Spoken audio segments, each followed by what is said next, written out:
O projeto Pensar e Fazer Arte do GEP, Grupo de Estudo e Pesquisa em Interdisciplinaridade, e FAFICLA, Faculdade de Filosofia, Comunicação, Letras e Artes, tem a grata satisfação de receber em nossos estúdios hoje para mais um programa do projeto a professora Diely Vezaro Palma.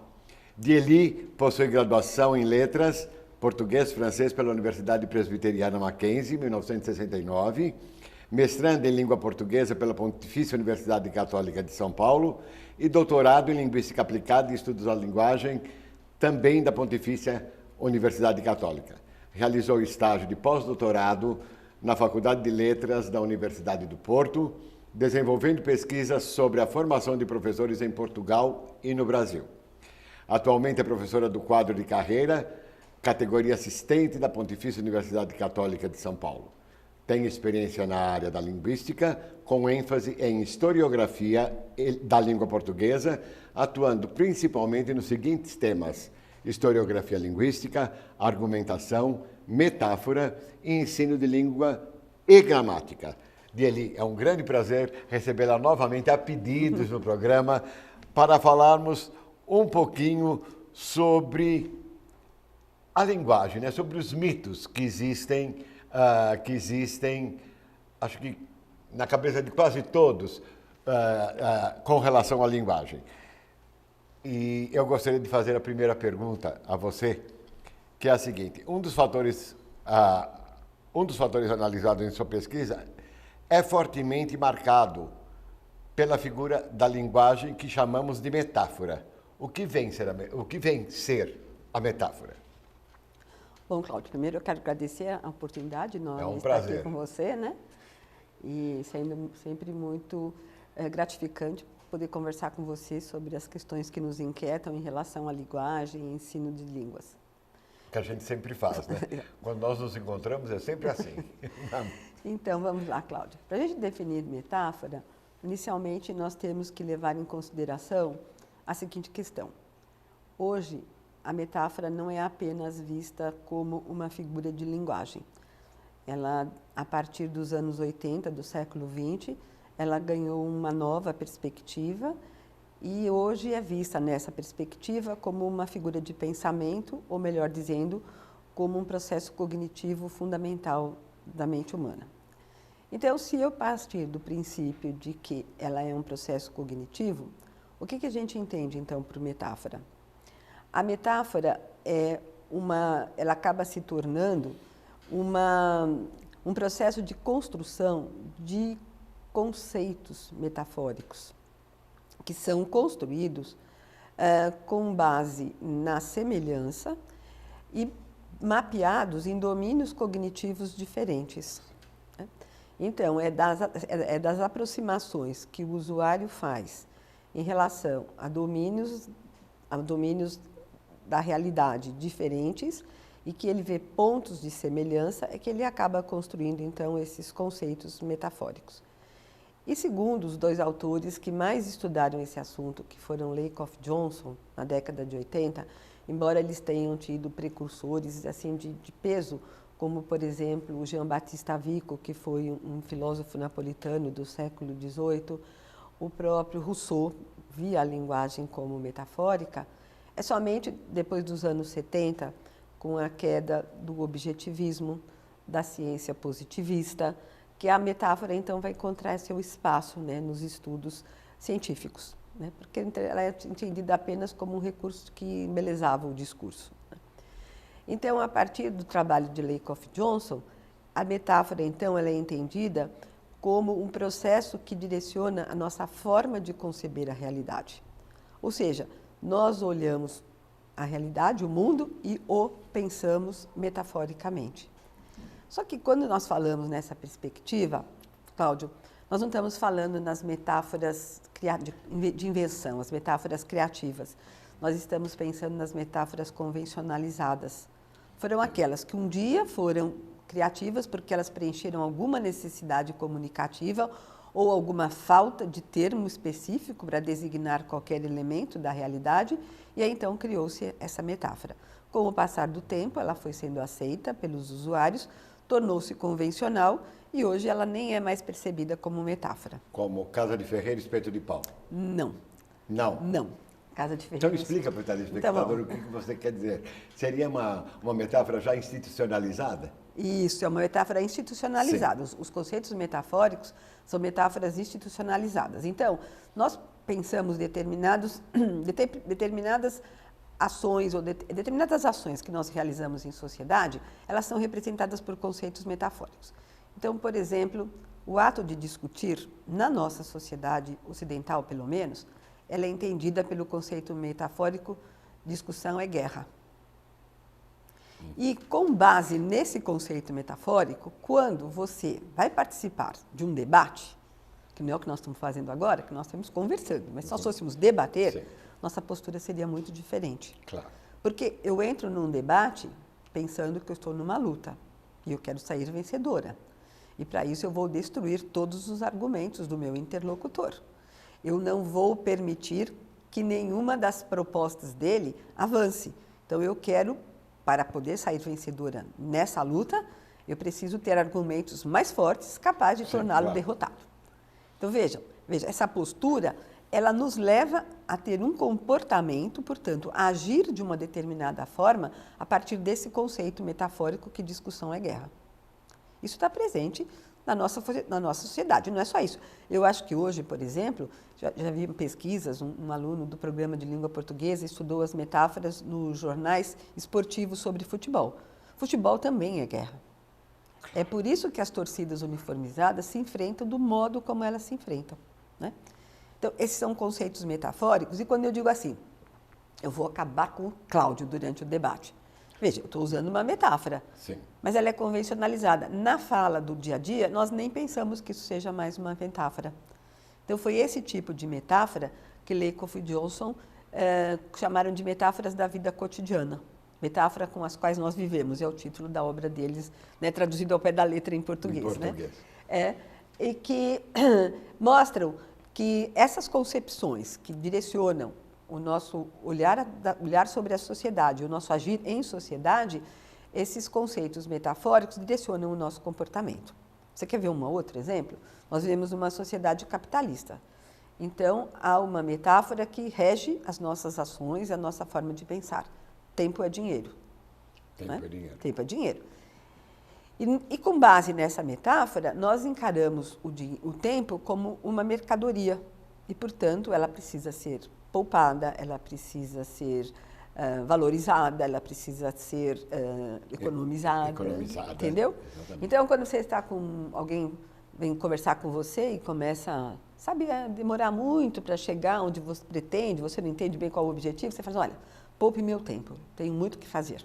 Então, veja, isso daí é baseado nessa metáfora conceitual, né, nesse conceito metafórico, é uma metáfora estrutural chamada por Lakoff e Johnson, e que direciona o nosso pensamento e a nossa forma de agir. Então, essas metáforas já estão, metáforas, você falou, institucionalizadas, elas se convencionalizaram e elas circulam na nossa vida, no dia a dia, e nós nem pensamos que estamos usando metáforas, mas estamos. Elas não têm mas elas não têm o grande impacto que tem uma metáfora invenção, uma metáfora nova, né? São metáforas que já estão internalizadas no comportamento dos falantes e eles nem mais as encaram como metáforas. Agora, no caso de casa de ferreiro, espeto de pau, é muito diferente, por quê? Porque isso primeiro é um provérbio, né? Os provérbios são sempre figurativos, são sempre metafóricos. Sim. Eles dizem uma coisa, mas o significado deles, na verdade, é outro. Então, aí já vou entrar no segundo conceito de metáfora, que eu não completei na primeira questão. A metáfora como figura de linguagem. Então, a metáfora, na perspectiva cognitivista, é uma figura de pensamento, é uma operação de raciocínio. Agora, essas operações de raciocínio, elas se verbalizam linguisticamente em metáforas linguísticas, né? Que podem ser convencionalizadas, como a gente viu, ou não. No caso do tempo é dinheiro, casa de ferreiro, espeto de pau, nós temos ainda uma metáfora que ela causa um impacto no momento em que ela é enunciada, porque ela está dada numa determinada enunciativa, num determinado contexto, que há uma série de interesses por parte dos interlocutores. Então, ao numa conversa, e alguém escutando então este enunciado, né? Em casa de ferreiro, espeto de pau, pensa, puxa vida, mas que coisa estranha. Como é que pode um ferreiro ter um espeto de pau? Isso. Então já cria aí uma incoerência entre o substantivo, vamos simplificar, né? O substantivo espeto e a locução adjetiva que o modifica, né? Que o caracteriza de pau. Se eu puser um espeto de pau no fogo, ele vai pegar fogo. Então, esse espeto de pau, ele é frágil, ele é pouco resistente. Então, esse ferreiro, ele tem uma prática inadequada, ele não é um bom ferreiro. Percebe? Veja como ela não é uma metáfora convencionalizada, porque Sim. O provérbio é uma expressão que ela já poderia ter uma expressão idiomática, ela faz parte do nosso conhecimento linguístico. Sim. Mas ainda ela tem um impacto de inovação, porque ele vai ser aplicado sempre a situações novas. Em cada situação que eu aplicar este provérbio, ele vai ganhar um significado novo de acordo com a intenção de quem fala. Então, por exemplo, vamos supor que eu tivesse um filho que fosse seu aluno e ele fosse um péssimo aluno de português. Se chegasse e fizesse assim para mim, olha, o seu filho não vai bem, não estuda português, dele não tem jeito. É mesmo assim, casa de ferreiro, espeto de pau. Isso. Percebe? Ou seja, você, como uma especialista, não conseguiu ainda nem dar jeito que o seu filho consiga se interessar pela língua portuguesa. Então, é nesse sentido que o provérbio, ele ainda é uma metáfora que tem um valor de desafio para quem a ouve, né? para aquele, né? que recebe num processo comunicativo este enunciado, porque ele tem que fazer um processo de leitura em que ele vai ter que dizer assim, mas isso não posso entender essas palavras no sentido próprio, porque isso não vai ter sentido nenhum. Claro. Né? Então, ela exige um trabalho no sentido de decifração desse enigma, porque a metáfora é como um enigma, né? É o que é. Né? Ela é um enigma mesmo. Ela é um enigma. Então, no momento que ele consegue perceber a articulação entre os dois membros, né, os dois membros que compõem o enunciado do provérbio, né, casa de ferreiro, espeto de pau, é só na comparação que ele faz. Primeiro no segundo membro, em que tem uma incoerência semântica entre espeto e o modificador de pau. E depois em relação ao primeiro, ferreiro. Mas se ele é um ferreiro, ele teria que ter o melhor espeto na casa dele, feito de ferro, ou de aço, ou de algum material que não fosse tão frágil. Né? Então, é nesse sentido, Cláudio, que eu digo que essa metáfora não é convencionalizada ainda. Ela causa um impacto no momento no momento da conversação, né? da troca comunicativa. Dizer, ela muda de sentido conforme o contexto e a interação que ela está... onde ela está sendo usada. E esse é a grande riqueza dos provérbios. Por isso que eu acho... Eu sou muito amiga de provérbios. Eu sempre tenho um provérbio, né? Aprendi muito com a minha avó. Minha avó conhecia muitos provérbios. Ela sempre tinha, né? um ditado para dizer para a gente, para diferentes situações. E acho que hoje, infelizmente, as pessoas não conhecem mais esses ditados que revelam a sabedoria popular, porque eles são fruto, né, da sabedoria popular, que é uma grande fonte de cultura. Então, eu gosto muito de trabalhar com os meus alunos os provérbios, sobretudo quando trato com questões de linguagem figurada, da metáfora, porque se você for analisar essa expressão espeto de pau, você vai ver que ela é uma expressão, parece que muito simples, mas no momento que você consegue assim, destrinchá-la analisando linguisticamente, ela é altamente complexa. Né? Então, é um tipo de enunciado que vai bem na lei do menor esforço, né, que rege as trocas comunicativas. Com poucas palavras, ela tem uma informação muito grande. Muito grande. Que beleza. Lakoff e Johnson definem a metáfora como the essence of metaphor is understanding and experiencing one kind of thing in terms of another. Isto é, substituir uma coisa por outra. Essa é a definição de Lakoff e Johnson. Você poderia, embora essa definição pareça ser simples, ela não é. Você poderia esmiuçá-la para nós, Dieli? Porque você já citou os dois, né? Eu gostaria que você... Então, essa definição, né, de que uma coisa é representada, é simbolizada por meio de outra, é exatamente porque quando eles estudaram a metáfora cognitiva, a metáfora como fenômeno cognitivo, eles observaram que ela sempre se constrói em função de dois domínios cognitivos diferentes. você tem sempre um domínio alvo e um domínio fonte. Então, quando... E uma das metáforas que quem estudou bem essa questão foi Johnson. Ele estudou a questão do mapeamento metafórico. Porque se eu tenho que a metáfora ela é resultado de aproximações que são feitas entre dois domínios cognitivos, como é que se dá esse processamento? Então, ele pegou, a partir da experiência de falante do inglês, né, ele pegou várias metáforas linguísticas e ele chegou, então, à conclusão de que há um conceito metafórico, no inglês, como eu acredito que no português também, que direciona as nossas ações e o nosso pensamento. É que o amor é uma viagem. Né? Sim. Então, como é que ele chegou a esse conceito? Então, ele viu que para se falar do amor, com muita frequência, o domínio cognitivo da viagem é acionado. E essas ideias que estão lá, elas acabam vindo para o domínio cognitivo do amor. Então, ele diz assim, é muito comum a gente ouvir expressões desse sentido, né? Nosso relacionamento está numa encruzilhada. Né? Cuidado, nós estamos no mesmo barco. Né? Então, sempre a ideia de viagem. Sim. Né? E como é que ele conseguiu chegar a isso? Porque ele foi vendo que muitas das formas como na cultura inglesa eles tratavam o amor, essas eram formas que estavam encontradas no domínio da viagem.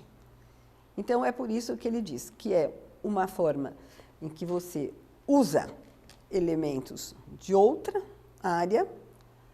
Então, o domínio fonte, qual que é? A viagem. A viagem. O domínio alvo é o amor. É o amor. Então, você usa elementos que são de outro domínio cognitivo para se referir àquele que você está querendo tornar mais preciso, que você percebe que não existem expressões próprias que o identifiquem.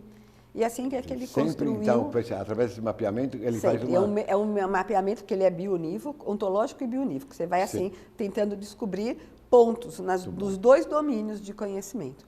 E aí ele encontrou vários, né? O amor ele pode ser uma viagem que tem muitos percalços, ele pode ser uma viagem tranquila, o amor ele pode chegar a um ponto final. Então, assim, ele como uma viagem também chega a um ponto, tem um ponto de partida, entendeu? Sim. Então, ele foi levantando vários elementos e chegou, então, à conclusão que esse é um conceito na língua inglesa, dizia ele, né? Que traduz exatamente o que o falante do inglês entende porque seja o amor. Mas eu acho que na nossa cultura é a mesma coisa. O Olavo Bilac já diz, né? Chegastes, vinha, solitário e triste, triste, solitário eu vinha. Quer dizer, o que é isso? É um encontro amoroso, é a questão do caminho, da viagem. Do caminho, da viagem, sempre. Mas essa metáfora conceitual que está direcionando esse tipo de poesia do Olavo Bilac, porque isso faz parte do nosso conhecimento, da nossa visão de mundo, da cultura brasileira ocidental, que provavelmente é a mesma do inglês, do espanhol e de outros povos, né? Interessantíssimo. Quando a gente lê Elegia uma Pequena Borboleta, da grande e única Cecília Meirelles, ao se referir à borboleta, encontramos versos como bordado do véu do dia, transparente anêmona aérea, diáfana pétala da vida, inacabada seda viva. Como se dá esse trabalho com a palavra? É esse trabalho o resultado dos filtros sensíveis do artista? Que processos mentais são usados? Quer dizer, como é que você pode, ao estar escrevendo, por exemplo, ao pensar no que você está escrevendo, criar o bordado do véu do dia? Não é uma maravilha? Uma maravilha. Bom, então, primeiro a gente tem que lembrar que o poeta ele já tem uma sensibilidade apurada e, eu digo, maior do que quem não tem o dom, né, para escrever poesia. Depois, ele também tem um olhar perspicaz, que ele é capaz de perceber determinadas minúcias que os demais mortais, porque não têm essa sensibilidade apurada, muitas vezes não dão importância, né?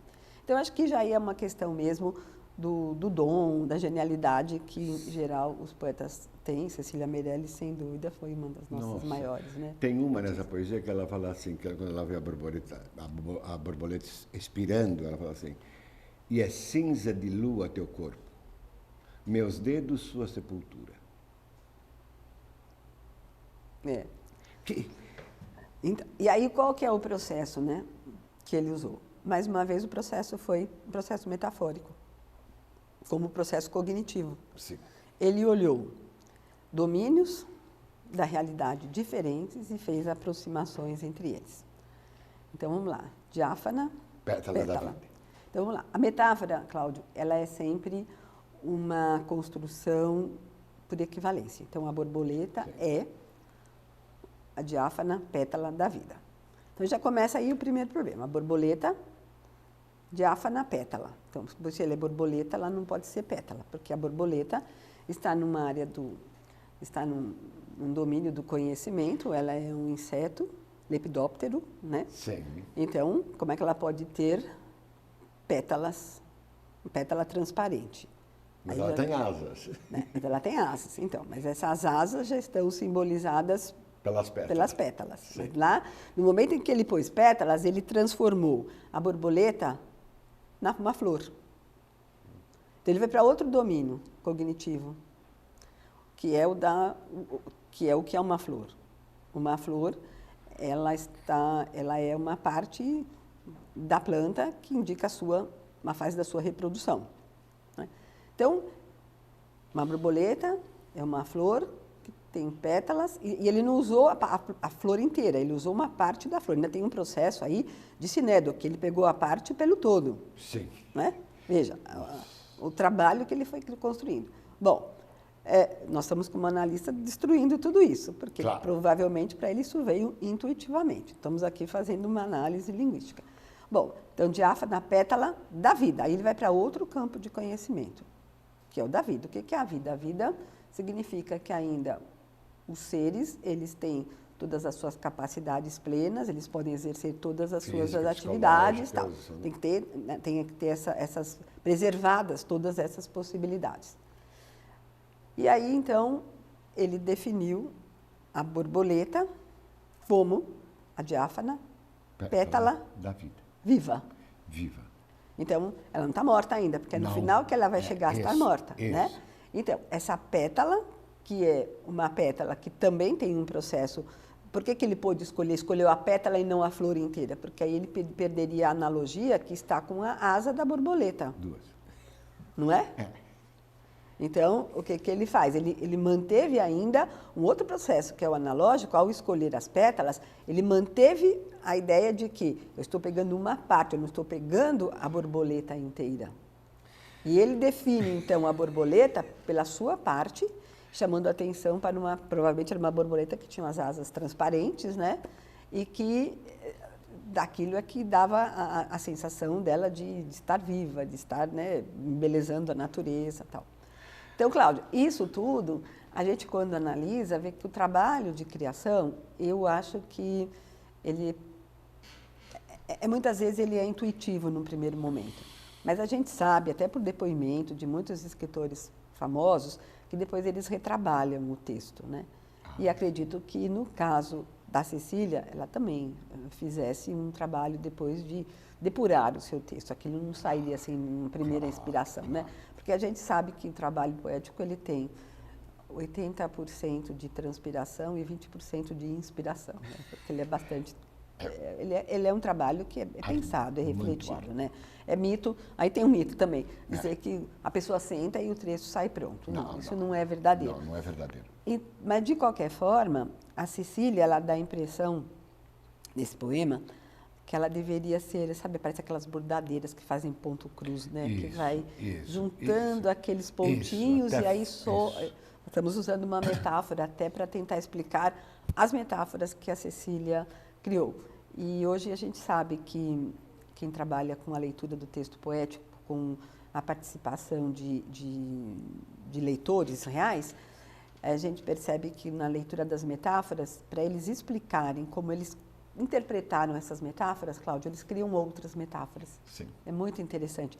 Então, a metáfora é uma ferramenta cognitiva muito importante, seja na criação da linguagem poética e seja na interpretação da linguagem poética.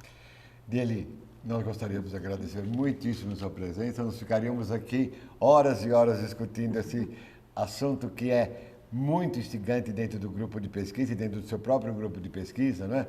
Onde nós utilizamos muito a palavra metáfora, e gostaria de agradecer ao telespectador pela audiência. Muito obrigado.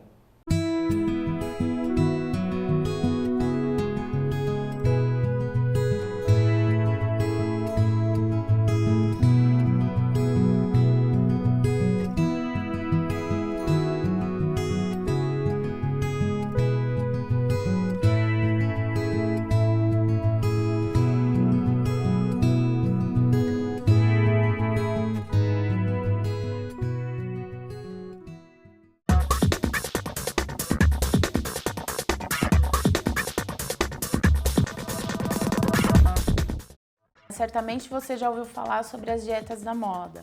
A dieta da proteína, a dieta da sopa, a dieta da lua, a dieta dos carboidratos e, atualmente, a dieta anti-glúten. A dieta anti-glúten, ela prega que você restrinja a ingestão do glúten, que é uma proteína presente nos cereais, né? E aí você fica proibido de comer alimentos que contenham glúten, como pães, massas e cereais que contenham ou aveia, ou trigo, ou centeio. Atualmente, a maioria dos alimentos e preparações tem algum desses cereais.